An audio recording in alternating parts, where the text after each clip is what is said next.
पीठाधीश्वर श्रीमद जगतगुरु शंकराचार्य स्वामी निश्चलानंद सरस्वती जी के 83वीं जयंती महोत्सव के शुभ अवसर पर 23 जून को नई दिल्ली के तालकटोरा स्टेडियम में दिव्य तथा भव्य भारत के निर्माण को लेकर राष्ट्र उत्कर्ष दिवस आयोजित किया गया। राष्ट्र उत्कर्ष दिवस पर सुबह रुद्राभिषेक किया गया एवं 551 महिलाओं द्वारा कलश यात्रा निकाल इसे और भी भव्य बना दिया।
किंतु वदति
इस अवसर पर दिल्ली के मुख्यमंत्री रेखा गुप्ता, केंद्रीय शिक्षा मंत्री धर्मेंद्र प्रधान, केंद्रीय मंत्री एवं हर्ष मल्होत्रा, भाजपा सांसद संबित पात्रा, डॉक्टर सुब्रमण्य स्वामी, विश्व हिंदू परिषद के दिनेश जी, कथावाचक देविकी नंदन ठाकुर, सांसद बांसुरी स्वराज सहित कई गणमान्य व्यक्ति उपस्थित थे एवं मंच पर पहुंचकर मत जगत गुरु शंकराचार्य स्वामी निश्चलानंद सरस्वती जी का आशीर्वाद लिए एवं उनके साथ दीप प्रज्वलन कर कार्यक्रम का शुभारंभ किया।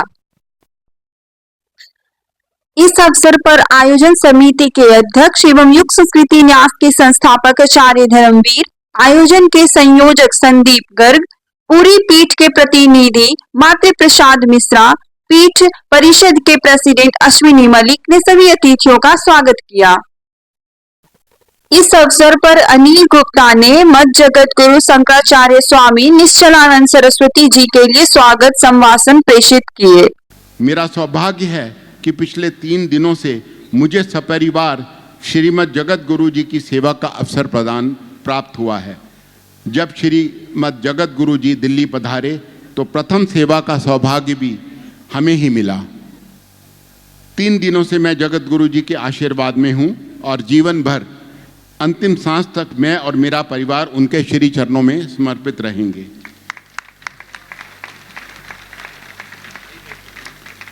पुनः जितने भी संतगण, विद्वतजन, भक्तमती मातृशक्ति भक्तगण दिल्ली प्रांत एवं देश के कोने कोने से पधारे पीठ परिषद, आदित्य वाहिनी, आनंद वाहिनी, रामराज परिषद, हिंदू राष्ट्र संघ, राष्ट्रोद्धार अभियान एवं सनातन संत समिति के सभी सदस्यों का मैं पुनः अभिनंदन एवं स्वागत करता हूँ। गोवर्धन मठ पुरी पीठाधीश्वर महाराज श्रीमद जगत गुरु शंकराचार्य स्वामी निश्चलानंद सरस्वती जी ने अपने आशीर्वचन में कहा कि मैं भारत के विकास का पक्षधर हूँ।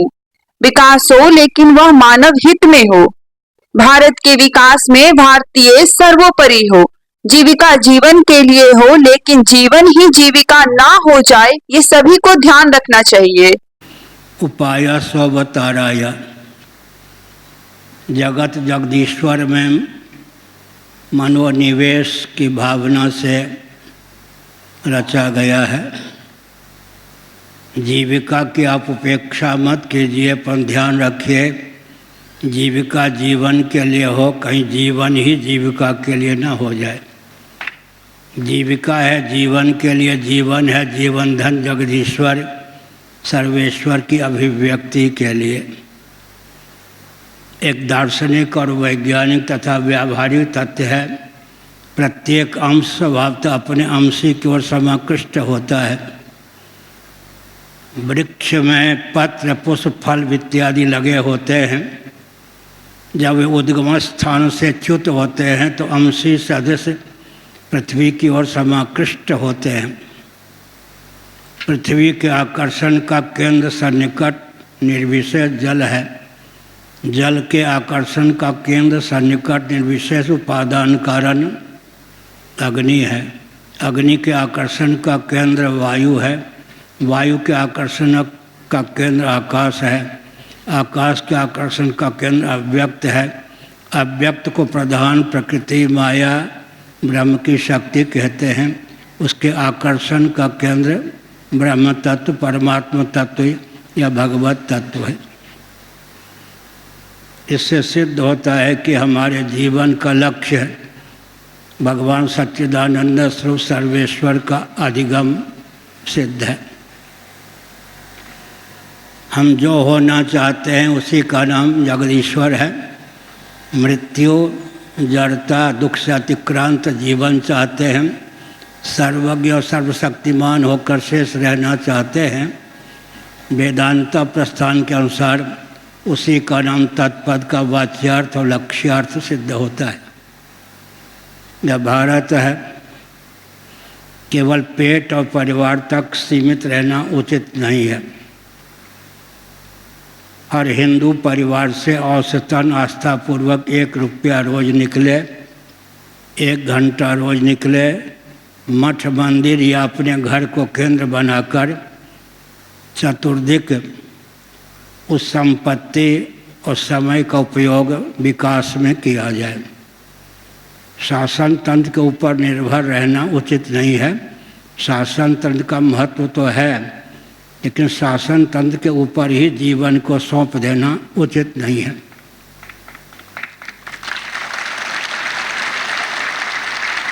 अधिकांश जो राजनेता होते हैं वे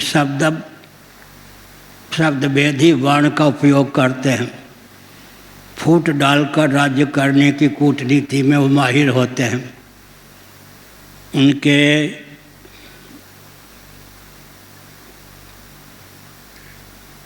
अभियान को समझने की आवश्यकता है। सवर्ण असवर्ण,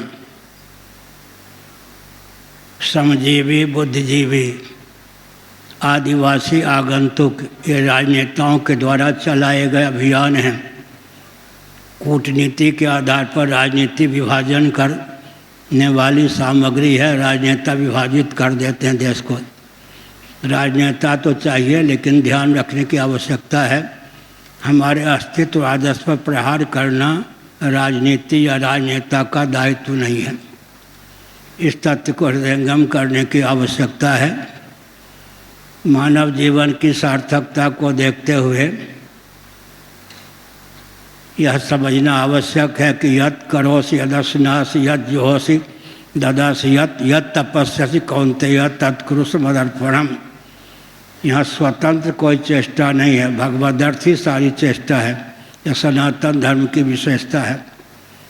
हम स्नान करते हैं तो देवी देवता को स्नान कराने की पात्रता समर्जित करने की भावना से।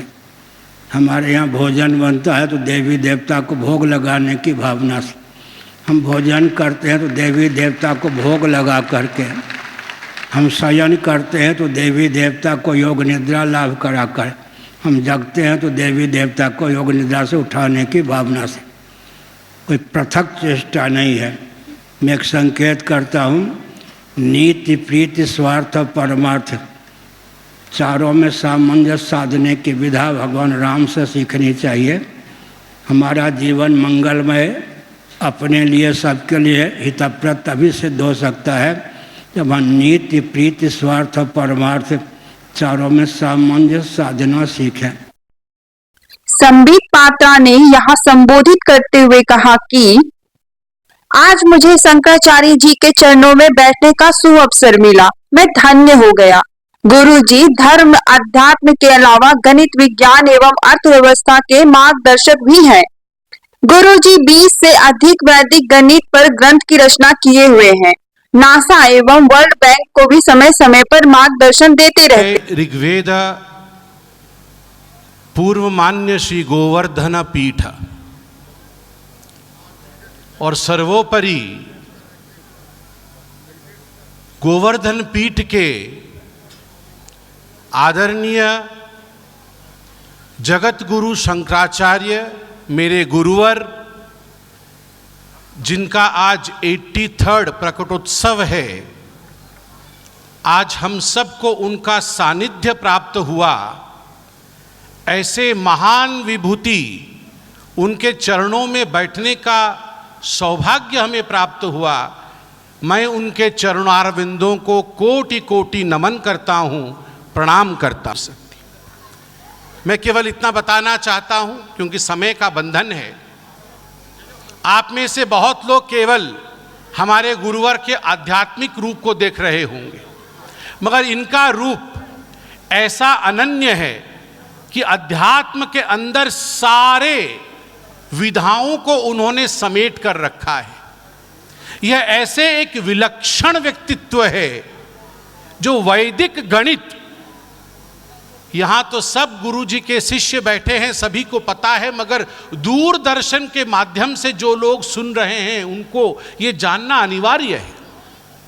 वैदिक गणित में 20 से अधिक ग्रंथ मान्यवर गुरुजी ने लिखा है और आज भी नासा जैसी बड़ी संस्थाएं जब वो विकट परिस्थिति में होती है और उन्हें किसी प्रकार का निर्देशन या मार्गदर्शन की आवश्यकता पड़ती है, तो आप मत सोचिए कि केवल गुरुजी प्रवचन करते हैं, वो मार्गदर्शन नासा जैसे संस्था को भी देते हैं। वर्ल्ड बैंक को अगर किसी प्रकार की विकट इकोनॉमिक परिस्थिति का सामना करना पड़ता है तो गुरुजी से आर्थिक विषयों पर भी चर्चा करने से वो नहीं चूकती है।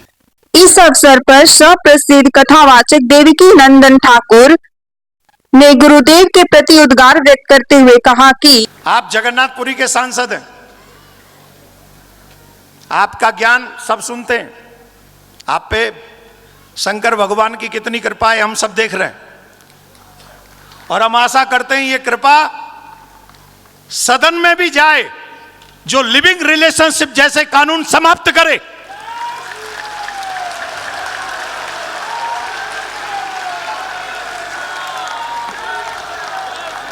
भारत को लिविंग रिलेशनशिप जैसे कानून की कोई जरूरत नहीं है क्या? है क्या? हम भारतीय हैं। Don't forget what is our culture. हमारे संस्कार ऐसे हैं जिसे सपने में एक बार वर्ण कर ले बच्ची तो जीवन भर उसका साथ नहीं छोड़ती। ये हमारे संस्कार हैं और हम कहते हैं तुम व्यभिचार करो। एक और बात बता दें, राष्ट्र उत्कर्ष बिना ज्ञान और बिना संस्कार के नहीं हो सकता, नहीं हो सकता, नहीं हो सकता। अगर मिसाइलों से राष्ट्र उत्कर्ष होता तो आज अमेरिका की सब प्रशंसा कर रहे होते। अगर धन से राष्ट्र का उत्कर्ष हो सकता तो इंग्लैंड जो हमारा कोहिनूर चुरा के ले गया चोर कहीं का, लोग उसकी प्रशंसा कर रहे होते। तो न धन से और ना ही पावर से हमारा उत्कर्ष, हमारा उत्थान हो सकता है। अगर उत्थान हो सकता है तो वो है हमारा ज्ञान, वो है हमारा संस्कार, जो हमें आचार्य के चरणों से ही प्राप्त हो सकता है और कहीं से नहीं। मैं जगन्नाथ जी प्रभु से यही कामना करती हूँ, आपके चरणों में यही निवेदन करती हूँ कि ढेर सारा आशीर्वाद आप हमें दे करके जाइएगा, क्योंकि दिल्ली वर्षों से बहुत पीछे रह गई थी। अब दिन रात मेहनत करके दिल्ली को हमें आगे लेकर के जाना है, उसके लिए आपका आशीर्वाद हमारे लिए बेहद जरूरी है। फिर से एक बार आए हुए सभी सम्मानित अतिथियों का दिल की गहराई से धन्यवाद करती हूँ कि आपने आकर के दिल्ली को जो सम्मान दिया, हमारे सभी गुरुवर जो यहाँ पर आए हैं, आपके आने से दिल्ली राज्य की शोभा बढ़ी। और सबसे अधिक धन्यवाद करना चाहूँगी गुरुजी आपके चरणों में कि आपकी रोशनी पा करके सच में दिल्ली का दरो दीवार रोशन हो गया है और दिल्ली जगमग हो गई है। बहुत बहुत धन्यवाद गुरुजी के चरणों में, आप सबके सानिध्य में बहुत बहुत धन्यवाद। बड़े दिनेश जी, यहाँ पर उपस्थित सभी महानुभाव, मातृशक्ति,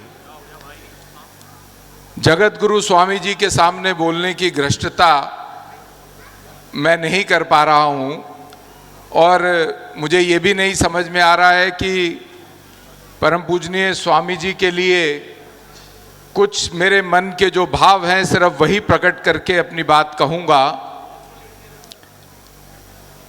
हमें जनसाधारण में ये लगता है कि भगवा पहने हुए जो हमारे संत हैं वो धर्म और राष्ट्र जागरण का ही प्रचार करते हैं। ऐसी बात नहीं है। हमारे जो ज्ञान से परिपूर्ण वैदिक संस्कृति है, वेद हैं, उसमें जो ज्ञान है, अगर कहूँ तो पूरे विश्व को उसने आलोकित किया है। परम पूजनीय स्वामी जी के बारे में जितना मैं जानता हूँ कि धर्म जागरण, हिंदू संस्कृति के संरक्षण के साथ साथ आप वैदिक गणित के भी बहुत बड़े ज्ञाता हैं। आपने 20 से अधिक ग्रंथ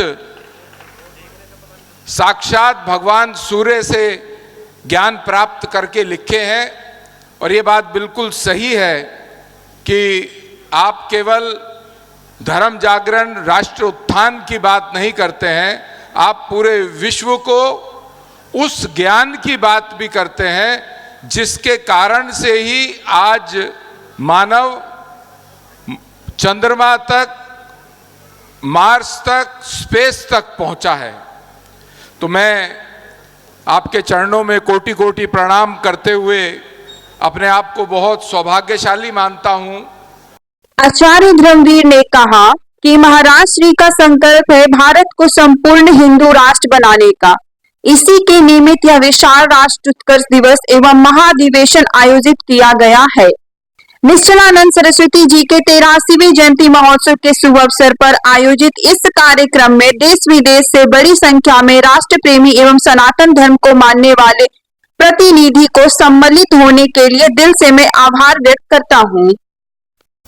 परम श्रद्धेय जिनका हम प्रतीक्षा कर रहे थे हमारे बीच में पधारे, कुछ ही पल में परम पूज्य गुरुदेव श्री भगवान भी पधारने वाले हैं। तो आपसे निवेदन, जो जहाँ पे हैं वहाँ से आप शामिल हों, इस कार्यक्रम में आनंद लें।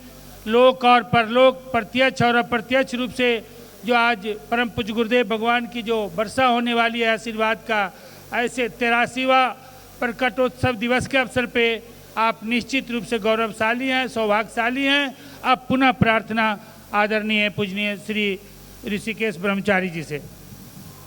8वीं सदी में दक्षिण की एक बालक समग्र भारत को, सनातनियों को दिग्दर्शन देने के लिए प्रकट हुए थे और आगे आए थे। कब कल्पना करिए 8वीं सदी में कम आयु के कोई बालक जो भगवत अंश थे, जिस अंश को आज भी हम नमन होते हैं, प्रणाम करते हैं। ऐसे अंश भारत भ्रमण करके सनातनियों को आश्वस्त करते हैं और एक नई व्यवस्था देते हैं। चारों वेदों की आधार पे 4 मठ स्थापित करते हैं और पंचायतन पूजा पद्धति को अपना के विष्णु, शिव, देवी, गणपति और सूर्य भगवान की पूजा अर्चना का व्यवस्था करते हैं। समाज को जोड़ने की, समाज को एकत्रित करने की एक नई परंपरा की गई है। मित्रों, आज आधुनिक विज्ञान को अगर हम अध्ययन करते हैं, अंतर्गतत्व विज्ञान, पदार्थ विज्ञान और रसायन विज्ञान कहीं एक मॉलिक्यूल पे जाके अटकता है, पहुंचता है, कण तक पहुंचता है। उस समय में आज तो हमारे पास इतने लैबोरेटरी हैं, समाज इतने वैज्ञानिक प्रमाण ढूंढता है, लेकिन मित्रों, पूज्य निश्चलानंद जी महाराज हम सबकी प्रेरक, वैदिक गणित का एक जीता जागता लैबोरेटरी है, एक जीता जागता उदाहरण है। अनेकों गणित ग्रंथ जो वेदों में व्याख्यान किया गया था, लिखा गया था, उसको समय के हिसाब से व्याख्यान करना आपकी एक योगदान रही है मनुष्य की बौद्धिक संपदा के लिए।